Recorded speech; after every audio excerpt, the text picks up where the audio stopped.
ಜೆಡಿಎಸ್ಗೆ Sandesh Nagaraj good bye ಹೇಳ್ತಾರಾ? BJP ಸೇರೋದಕ್ಕೆ ರೆಡಿಯಾಗಿದ್ದಾರೆ Sandesh Nagaraj.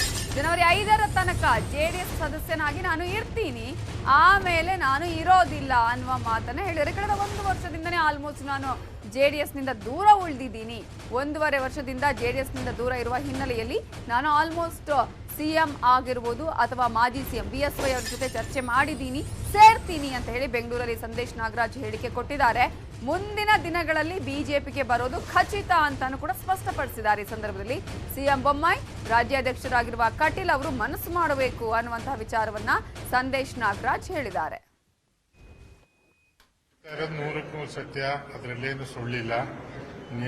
ಜನತಾದಳದ ಜೊತೆಲಿ ನಾನು ಕಳೆದ 1.5 ವರ್ಷದಿಂದ ಸಂಪರ್ಕದಲ್ಲಿ ಇಲ್ಲ.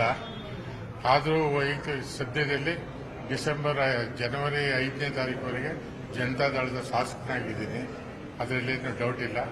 ಮುಂದಿನ ವಿಚಾರದಲ್ಲಿ ಮಾನ್ಯ ಮುಖ್ಯಮಂತ್ರಿ ಬೊಮ್ಮಾಯಿ ಅವರು, ಯಡಿಯೂರಪ್ಪನವರು ಇವ್ರ ಮುಖಾಂತರ ಏನಾಗುತ್ತೋ ಬಿಜೆಪಿಗೆ ಬರ್ತೀನಿ, ಅದರಲ್ಲೇನು ಡೌಟೇ ಇಲ್ಲ, ಬರ್ತೀನಿ ಖಂಡಿತ. ತಾವು ಅವ್ರು ದೊಡ್ಡ ಮನಸ್ಸು ಮಾಡಬೇಕು, ಯಾರೋ ಬೊಮ್ಮಾಯಿ ಅವರು ಮತ್ತು ಯಡಿಯೂರಪ್ಪನವರು ಮಾಡಿದ್ರೆ ಬರ್ತೀನಿ. 2 ಸಾರಿ ಗೆದ್ದಿದ್ದೀನಿ, 3ನೇ ಸಾರಿನೂ ಅಲ್ಲಿ ಗೆದ್ದೇ ಗೆಲ್ತೀನಿ ಅಂತ ಈ ಸಂದರ್ಭದಲ್ಲಿ